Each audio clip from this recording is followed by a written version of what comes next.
Crescimento rápido, alavancagem e confiança absoluta. Em que momento o excesso de confiança ele vira risco? O caso do Banco Master, ele coloca exatamente essa pergunta na mesa. E é sobre esse limite que eu quero falar aqui. Porque tem momentos em que o noticiário ele se impõe também como alerta. O escândalo do Banco Master, ele mostra o desfecho de quem ignora a realidade por tempo demais.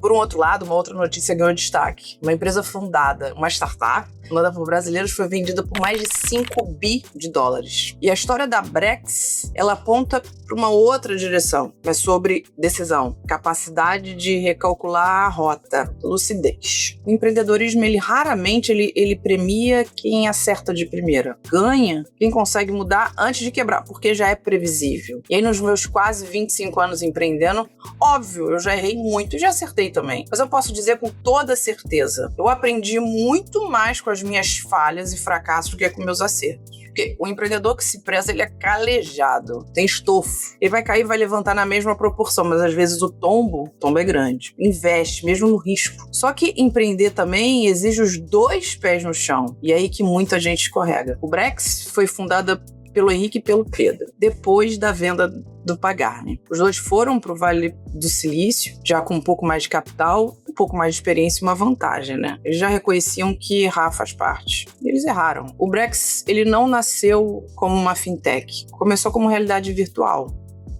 Deu errado. Mas o erro não foi negado, ele não foi maquiado, não virou discurso motivacional. O erro foi lido. E a decisão foi pivotar. Isso tudo, sem dúvida nenhuma, me faz pensar que existe uma diferença essencial entre risco e auto-engano. Porque risco é cálculo, é leitura de cenário, é entender onde se pisa. Agora, auto-engano não adianta, ele é retórica interna. É quando o empreendedor ele escolhe acreditar apenas na própria versão. Ele opera fora da realidade.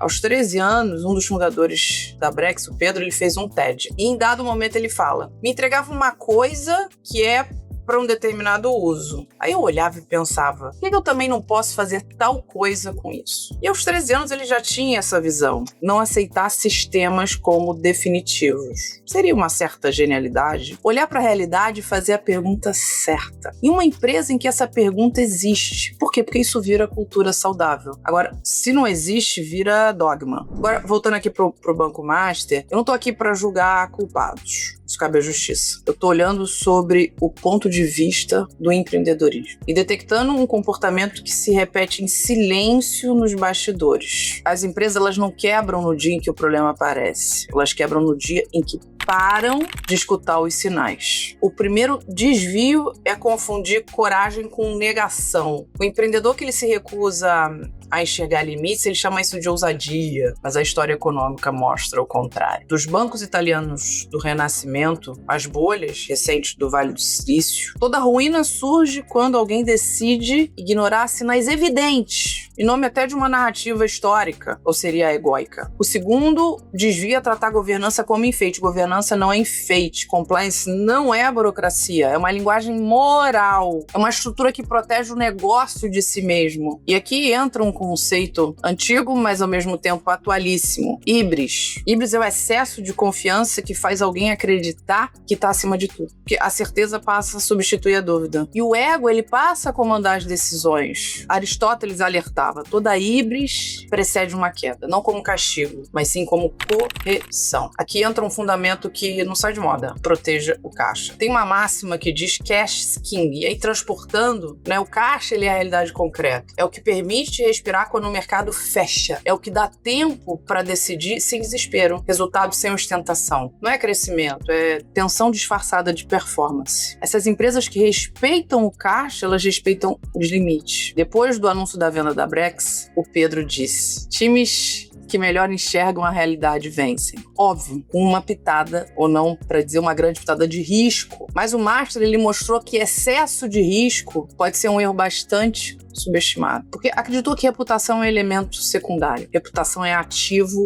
financeiro. Porque se ela se rompe, o caixa pode até existir por um tempo, mas a confiança não. O empreendedor que vai atravessar a próxima década, ele não vai ser o mais agressivo, o mais midiático, o mais engajado. Será aquele que entende que prudência não é medo, é inteligência aplicada ao longo prazo.